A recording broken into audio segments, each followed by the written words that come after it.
দুটো সারফেস একটা কার্ভে কাট করবে, আর সেই কার্ভের উপরে একটা পয়েন্টে যদি ট্যানজেন্ট লাইনের ইকুয়েশন নির্ণয় করতে বলে, তাহলে আমরা এই ট্যানজেন্ট লাইনের ইকুয়েশন কিভাবে নির্ণয় করব?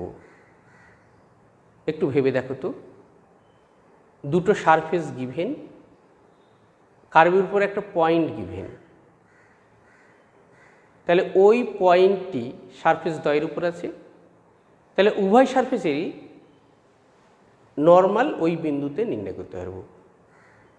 আমরা ধরে নিচ্ছি সারফেস দ্বয়কে ফাই এবং সাই দিয়ে প্রকাশ করছি, তাহলে ডেল ফাই এবং ডেল সাই দুটো সারফেসের উপরে নর্মাল।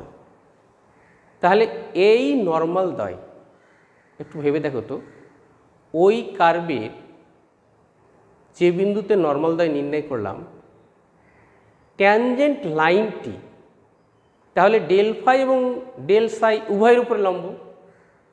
সেই কারণে del phi cross del psi এর ডিরেকশন আর ট্যানজেন্ট লাইনের ডিরেকশন সেম হবে।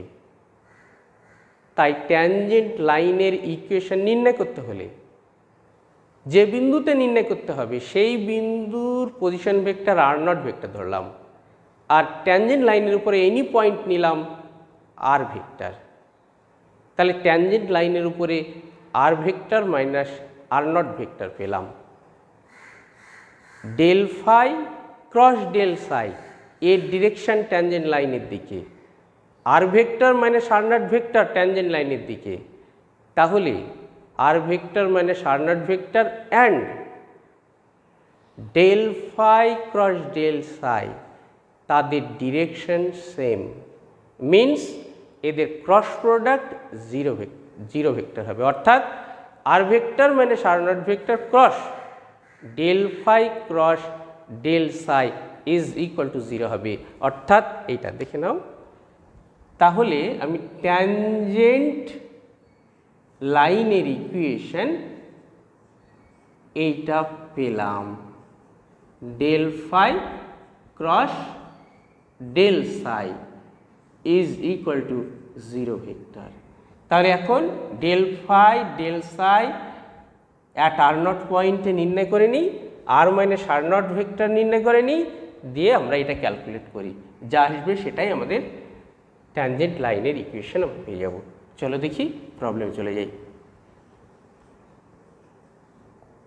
এখানে দেখো কার্ভের ইকুয়েশন, এইটা একটা কিসের ইকুয়েশন এটা বলো তো? X square plus y square plus z square is equal to 1, level surface না? এটা একটা লেভেল সারফেস, এটা একটা লেভেল সারফেস। তাহলে দুটো লেভেল সারফেস মিলিতভাবে কার্ভ প্রকাশ করে। তাহলে আমরা এটাকে ফাই ধরে নিচ্ছি, এটাকে সাই ধরে নিচ্ছি।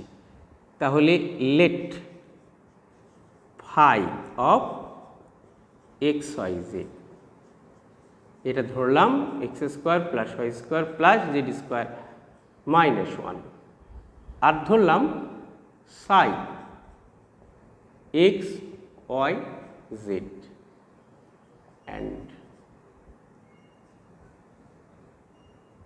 is equal to x plus y plus z minus 1. Then del phi is equal to I cap del phi del x plus j cap del phi del y plus k cap del phi del z is equal to 2x I cap plus 2y j cap plus 2z k cap। দেখে নাও তো এটা কত হচ্ছে হিসেব করে। Is equal two মান বসিয়ে দাও, 1 0 0 বসাও, তাহলে শুধু এটা 2i cap হয়ে গেল। কোথায়? at 1 0 0। and del psi is equal to I cap del psi del x plus j cap del psi del y plus k cap del psi del z is equal to তাহলে এটা হলো I cap plus J cap plus K cap. এটা constant, তাই সর্বদা সমস্ত বিন্দুতে একই হবে, অর্থাৎ 1 0 0 পয়েন্টে এটাই আসবে। Now del phi cross del psi কোন বিন্দুতে?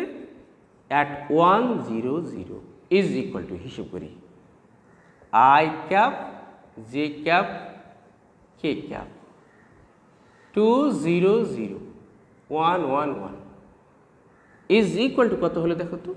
ইজ ইকুয়াল টু, তাহলে শুধু থাকছে কি গো? এইটা থাকছে না, এটা মিনস আমাদের থাকছে জে ক্যাপ। জে ক্যাপ কত হলো? -2 জে ক্যাপ। আর কে ক্যাপ কত হচ্ছে? +2 কে ক্যাপ। এটা পেলাম। R vector minus are not vector is equal to, r nought এখানে 1 0 0, তাহলে x minus 1 i cap plus y j cap plus z k cap. R not vector is equal to i cap. এইটা তাহলে আমরা লিখব therefore the equation of the tangent line is r vector minus r not vector cross del phi cross del psi কোন বিন্দুতে? at 1 0 0 is equal to 0 vector. This implies x minus 1 I cap plus y j cap plus z k cap cross, এই হিসেবটা কত পেয়েছি? -2 j cap plus 2 k cap is equal to 0 vector. This implies, তাহলে x minus 1 by x minus 1, আচ্ছা এইটার আর এটার cross product 0, তাই না? তাহলে এর কম্পোনেন্টস আর এর কম্পোনেন্টসের অনুপাতগুলি সমান হবে। তাহলে x মাইনাস 1 এখানে আই ক্যাপটা তাহলে কম্পোনেন্ট 0 ইজ ইকুয়াল টু হবে তাহলে y by -2 is equal to হবে z বাই 2 হলো। দিস ইমপ্লাইজ, এটা পেলাম তাহলে x minus 1 by 0 is equal to y by -1 is equal to z by 1। এটা আমরা ট্যানজেন্ট লাইনের ইকুয়েশন পেলাম। চলো এরপরে আমরা নর্মাল প্লেনের ইকুয়েশন নির্ণয় করব। এখানে তাহলে দুটো সারফেস তারা ইন্টারসেক্ট করেছে একটা কার্ভে, সেই কার্ভের উপরে একটা পয়েন্টে ট্যানজেন্ট লাইনের ইকুয়েশন আমরা নির্ণয় করলাম।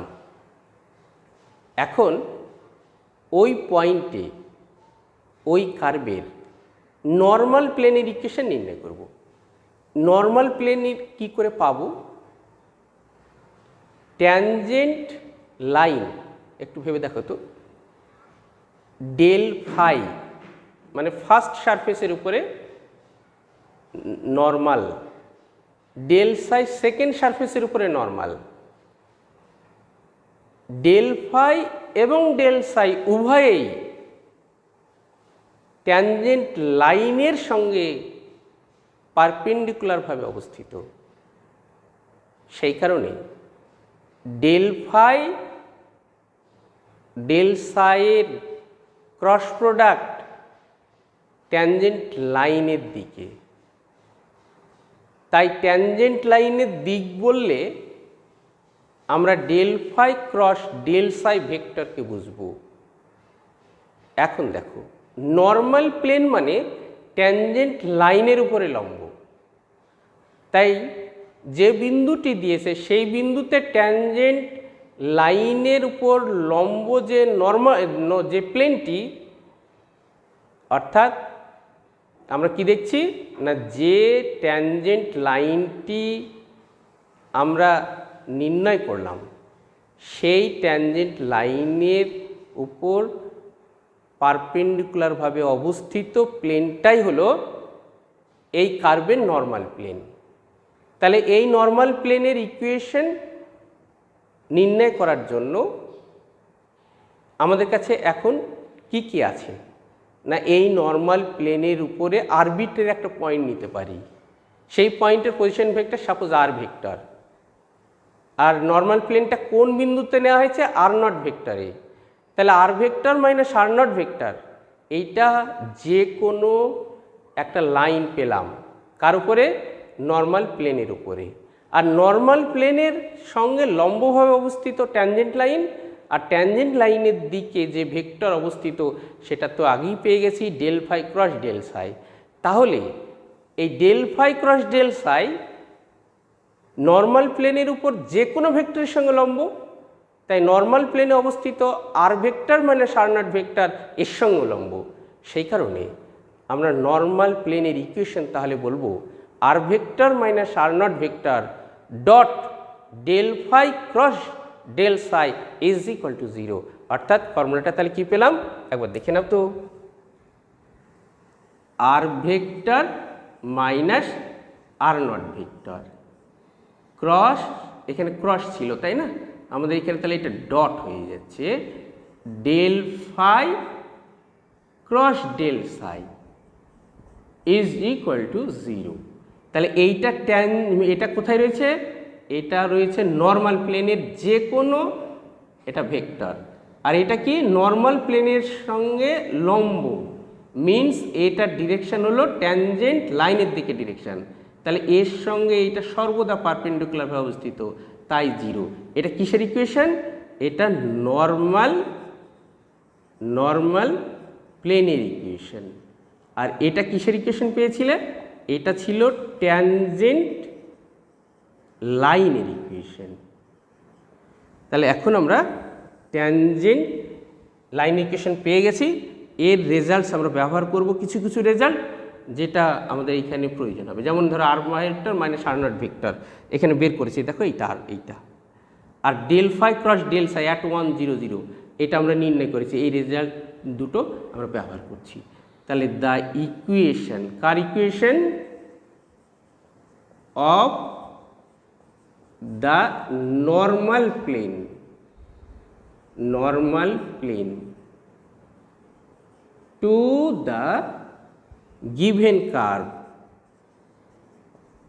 কোন বিন্দুতে, at 1 0 0 is R vector minus are not vector cross del phi cross del psi at 1 0 0 is equal to 0। This implies, আমরা এই হিসেব আগে পেয়ে গেছি, তাহলে x minus 1 i cap plus, দেখো তো y j cap plus z k cap, তাহলে plus y j cap plus z k cap dot, এটা না সরি এটা ডট, আচ্ছা কত হয়েছে, minus 2 j cap plus 2 k cap, minus 2 j cap plus 2 k cap is equal to 0 হয়ে গেল। দেখে নিতে পারো হিসেবটা একবার। দিস ইমপ্লাইজ, তাহলে কত পেলাম দেখো তো, মাইনাস 2 ইন্টু এক্স মাইনাস 1, আচ্ছা সরি এইটা 2 ইন্টু এটা 0 তাই না, 0 into minus 2y plus 2z is equal to 0। This implies, তাহলে কি হলো গো, y minus Z is equal to 0। এটাই হলো আমাদের রিকোয়ার্ড নর্মাল প্লেনের equation, y minus Z is equal to 0। আজকে তাহলে এই পর্যন্ত, সবাই ভালো থেকো, আগামী দিন একটা ভালো টপিক নিয়ে আবার ফিরে আসছি।